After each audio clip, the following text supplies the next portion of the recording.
Look, I know this isn't the usual tech-related video on this tech-focused channel, but come on, I have plenty of time. I'm gonna be making another video, another tech video by this weekend, I promise. Let me have this one.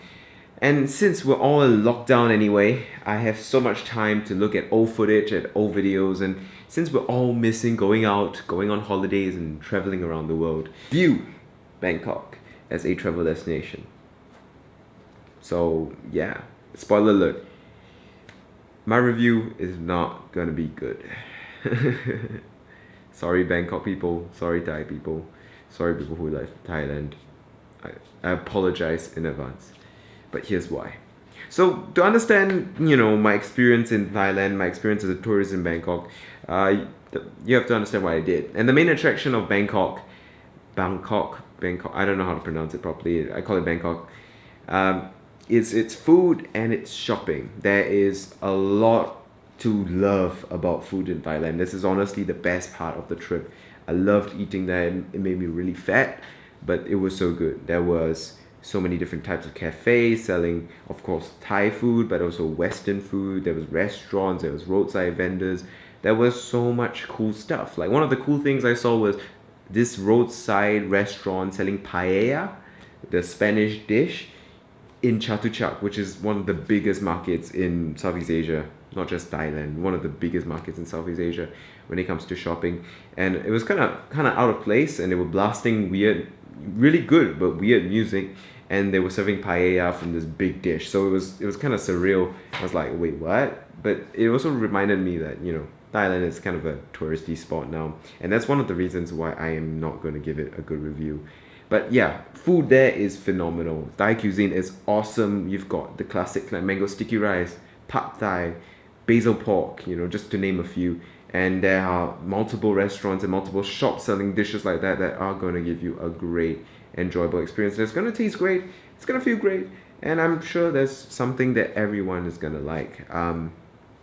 Thai cuisine is so decadent, so intense, so awesome with so much complexity. You definitely need to try that out if you go Thailand, or if you have an Asian cafe near you, an Asian restaurant near you, if you have a Thai restaurant near you, run preferably by Thai people, go check it out, go try it if you're not in Asia. It's phenomenal. There are very few cuisines that I'll say would be on that level. Another big thing of going to Bangkok is shopping, and I'm not a big shopper. I like to get basic clothes and stuff back in Singapore, right at home. Easy, I don't need my stuff super cheap, I don't need my stuff super fancy, so I'm not a big shopper. But my sister and my mother love shopping, and there was a lot of cool, interesting stuff. And the thing about shopping in Thailand is it's not like a super fancy shopping. You don't go there to look for branded goods, you don't go there to look for expensive, fancy stuff. You go there to look for esoteric, weird shiz, or like cheap, really really cheap stuff, or like really unique, quirky, weird, random stuff. Like there's a lot of fakes in Thailand, but not actual fakes, but rather fakes that are just mocking the brand. Nike Just Do It, but it's broken, so it says Just Break It. Or Johnny Walker in a wheelchair and it says Johnny Walked. Those are just some examples of what you call Thai knockoff parody branding, which is very very common in Bangkok, and a lot of the roadside shops have stuff like that. So you can keep an eye out for that if that's your kind of thing. That's not my kind of thing, but when you're shopping in Thailand, you're not looking for expensive stuff, you're looking for weird and random stuff. Even in tech, if you watch my video about tech shopping in Bangkok, the stuff I found there was kind of weird. There was like microscopes and lasers and really esoteric, weird tech, kind of quirky kind of stuff with many different functions that you don't usually see in a consumer focused tech mall. So shopping in Thailand, in Bangkok, is quite an experience. There's so much variety, there's so much stuff that it's honestly not bad. So that's good. All right. Another thing I did there was obviously visit tourist attractions, because I was a tourist when I went to Bangkok. And it's mostly what I call temples and ancient buildings and ancient palaces and stuff. There's stuff in and out of the city. There's the four-faced Buddha. I think that's what it's called. Please don't get offended. I'm Buddhist myself, but I just can't remember the English translations. In the middle of the city, which was, subject to a terrorist attack many, many years ago, which was kind of a tragedy, but it's fine now. You can go there and pray, or you can take pictures, take a couple pictures. There are temples and palaces out of the city, and you know, when they're out of the city, obviously you're gonna have to pay for transport, be it bus or a taxi, depending on your budget. There's a variety of things you can do. We took cab because we were a family of four, and my dad just couldn't be bothered with faffing around with Thai public transport, which isn't what I call phenomenal. It's not terrible, but it's also not really great. If I were to say go to Taiwan instead and talk about going to Taiwan, then yeah, okay, that public transport experience is going to be really fun, really awesome. It's really easy. But if I was talking about Thailand, then I'd rather just take a cab if I could afford it. But that's for transport. But when it came to tourist attractions, they're nice. But having been to pretty much every ASEAN country, I've been to Laos, I've been to Vietnam, I've been to Myanmar, I've been to Indonesia, Philippines. I haven't been to Philippines, but I've been to Indonesia. A lot of architecture does overlap, and there's a lot of cultural overlap between the nations. And sure, Thailand does stand out here and there, and I got some nice footage, I think, of those ancient buildings. But unless you're a historian or someone who really appreciates architecture, you might just be going there for the Instagram photos. So you gotta be honest with yourself on that front. So yeah, that's what we did. That's a general summary of what we did in Bangkok. And that is not the main point of this video. The main point of this video is what I said at the start. I'm not gonna give going to Bangkok as a tourist a good review. Even after when all this lockdown stuff ends and you're planning your next holiday, just don't go Bangkok. And the reason for this is that Bangkok as a place, not as a people, not the Thai people, but maybe some of them are, feels corrupted. It feels like the whole place is a guided tour where every point of the tour is just a way to funnel money and squeeze money from your wallet and your pocket into theirs. It just felt like a tourist business. The whole city was built around a tourist business, and I get it. Like, tourism money is important to Bangkok. Tourism money is important to Thailand. It makes them a lot of money. It's a lot of their livelihoods. But at some point, it becomes scummy. It leaves a really big distaste in my mouth. It just ruins the whole experience for me. When I go overseas, I want some sort of integrity. I want to be able to see what it's like to live in a city not being a tourist there. Like if you go London, sure, some areas are going to be touristy. Some areas are going to be designed for tourists. Stadiums, museums, all that stuff. That's understandable. But if you were to walk the streets of London, if you were to take an underground around London, you're not going to feel like, this was catered to me as a tourist. Or if you walk the streets of London, it never felt like, this is a touristy place. No, some places are, but most places aren't. But in Bangkok, everywhere felt like a tourist spot. Left, right, center, up, down. Maybe it was the places I visited, but everywhere in the city we walked, it just seemed like it was a tourist trap. It was a tourist target. Like everywhere you walked, everywhere I walked, I felt like I had a target on my back saying, this guy has money, this family has money, we should try to take his tourist money because he is a tourist and we don't give a shit about it. And our whole existence is based off taking money off of these tourists. Of course, there's still great services. There's still great stuff there, great food, great things to see. But a lot of the things felt like it just left so much distaste in my mouth. I don't want to go back to Bangkok as a tourist really ever again. So let me give you some examples. So, for example, we went to this temple or this palace out of town, and there was a series of unfortunate events. I'm not going to say that we weren't at fault, but the other party was also not completely out of fault. Essentially, we borrowed a go-kart and like a golf cart, and my dad was an impatient driver, so we drove past the other cart, which was parked in the middle of the street pretty much, and he scraped against the other cart. So a bit of plastic chipped off, and it was kind of unfortunate. But it was a very small piece of plastic. We thought, it wouldn't really matter. And besides, the other party was at fault, so maybe at the end of it, we'll just pay up, we'll split the bill, the damages have to be paid, it's whatever. But essentially, we pull up and it pretty much escalates into a fight in like 3 minutes. They asked for $200 for a chip in plastic that they're not gonna fix. 100%. I bet if you go back there now and look for the card that we wrote, the plastic chip will still be there, either duct taped or something, but it will still be there. It just and they just wanted us to pay up, or they threatened to call the police for damage of their stuff and all that stuff. And then the other party, the that was the car parked in the middle of the road, had a Thai tour guide, and the people who were running the thing didn't listen to our story at all, didn't want to believe our story at all, and were just siding with the Thai tour guide all the time. So there was they really didn't care. They just wanted us to pay $200. They were like, oh, they're free of guilt, even though they parked their golf cart smack in the middle of the road and didn't move it out of the way when we asked them to. And were complete pricks the whole time. And they were like, and the people working at this palace were like, no, they're free of guilt. That's not wrong. You're the one at wrong. You pay up everything. And it went on so much, and it was just such a frustrating, irritating experience. It didn't just feel like, we were arguing over who's to pay how much damages. There was very little negotiation. There was very little of listening to your reasoning as a tourist. It felt like they just didn't give a shit about what you were saying.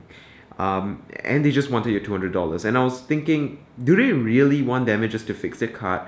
Or do they just really want your money? And I was thinking, I hate this. And it just left so much distaste in my mouth, because there was so much obvious bias. There was prejudice against us as a tourist. There was this general feeling that they were just trying out to get you. They were out to get your money. They were out to get you. And I understand paying damages for damaging somebody else's rental stuff.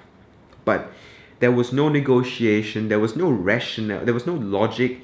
There was no calm discussion with them. It just felt like you were getting attacked, and they were screaming at you to get your money, even when they weren't screaming. And they were screaming at some point of it. So it was a messy situation. And stuff like this, to me, doesn't happen in Taiwan, in Japan. Like, I went to rent a golf cart in Taiwan with my friends, just for a contrast example, and nothing happened. And someone else I saw had their golf cart chipped off. The thing was, it was very similar to what happened to us, but the price they had to pay was $50 once you convert the currency. And there was no screaming, there was no shouting. The couple that they crashed into, that were willing to pay half of it, but the people that crashed ended up paying all of it, because out of the goodwill. And everything seemed so much better than what I saw in Thailand. In Thailand, it felt like they were screaming at you for their money. And in Taiwan, they were like, in Taiwan, this service, the guy running the service was like, it's okay, don't worry about it. You're gonna have to pay for damages because that is in the contract. Then he explains, he points it out, and he explains why, and he explains like precisely how much the cost, the fixing and damages are worth. And it was polite, it was calm, it was rational. He wasn't doing it. It didn't feel like he was doing it to steal their money because of a little damages. No, it didn't feel like that at all. But in Thailand, it just felt like, oh, you're gonna damage our stuff, we're gonna take this chance to extort more money from you. It was so frustrating, it was so irritating, and I hated it. On top of that, every shop and a lot of shops, a lot of restaurants in Thailand just feel like they're trying to gouge you price-wise. They're just trying to jack up prices, trying to give unreasonable stuff here and there, and it just left a lot of distaste in my mouth. And a lot of shops, I know a lot of Thai people in Bangkok working in the tourist sector are just trying to make an honest living. It's not easy in this intense globalized world to make money, but it just felt like everything was trying to steal and snatch your wallet. It was like walking in Rome with a big fat wallet sticking out of your pocket, and every round around you was a pickpocket, which everyone around you is in Rome, honestly. Rome has a lot of pickpockets, but that's just the general feel I had. You know, everyone was out to get your ass, everyone was out to get your money, and that ruined my trip for me. And the whole place felt like a tourist attraction instead of a city that you happen to be exploring. And to me, that ruined the trip. I'm eating some raisins because I'm so hungry from talking, and also I just woke up. It's 2 a.m. Not sponsored, but Sunmade Raisins, really good. Sponsor me, Sunmade Raisins. So yeah, that is why I do not recommend going to Thailand, going to Bangkok as a tourist. Unless, of course, so those are the reasons why I said at the start of the video, I do not like going to Bangkok as a tourist, and why I do not ever really want to go back to Bangkok as a tourist. These are my reasons. I'm not targeting and saying that everybody in Thailand is out to get you. I'm not saying everybody in Bangkok is out to get you. I'm not saying that everything in Thailand is out to get you. No, I'm just saying that from my terrible experience in Bangkok and the general vibes I got while I was there, it just never felt good. It never felt like a true tourist experience. It never felt like a true exploration of another culture. It felt whitewashed, it felt, you know, monetized, and it felt diluted and corrupted by money. So that is why I do not recommend you go to Bangkok as a tourist. Unless, of course, you are hella rich, you are hella loaded, then okay, go ahead, do whatever you want. But for people with budgets, for people who want to explore, I would say stay away from Bangkok. Anyway, that's it for this video. Thank you so much for watching. If you found it interesting or helpful, enjoyed it, like and subscribe. Thank you so much for watching. I'll see you next time. Goodbye.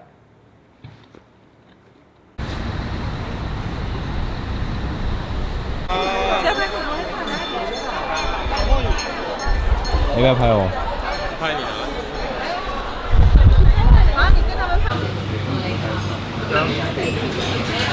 It's a video. Got show.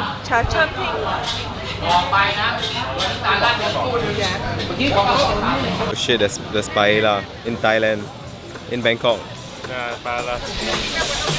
Yeah, you can tell. Look at it. It's yellow. Oh, it's there. The first one is there. It's seafood. It's chicken.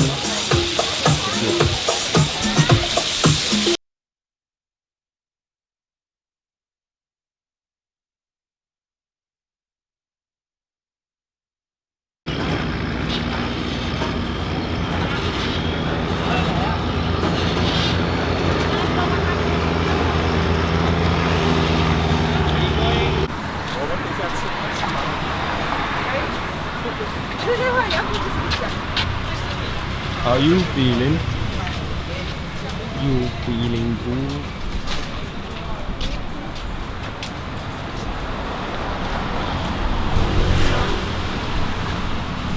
I wanna eat. You cray-cray. I wanna eat. Cray-cray. This camera has gotten me into a lot of trouble. They have a lot of policies against shooting video using microphones and like big cameras. And a lot of people don't like it. They're really uncomfortable with it. It's just kind of funny. I'm still trying to get the shot though. It doesn't really matter what they think. I'll just try whatever I can to use this camera to film. And if I can't, I'll just use my phone. That'll be fine.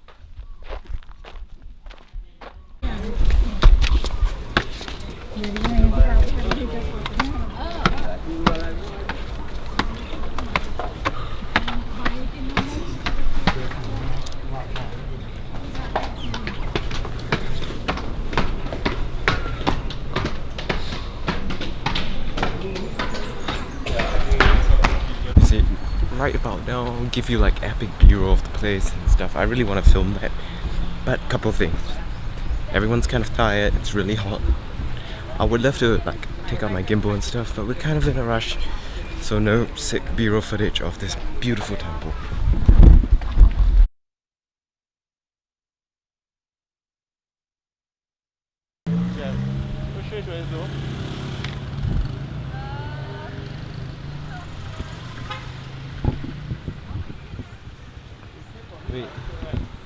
Did you get a grab or clean up? I can't get a grab. All sold out. I think this place is jam. Nobody wants it. Come from the car bringing cars in from the Actually, it's $1.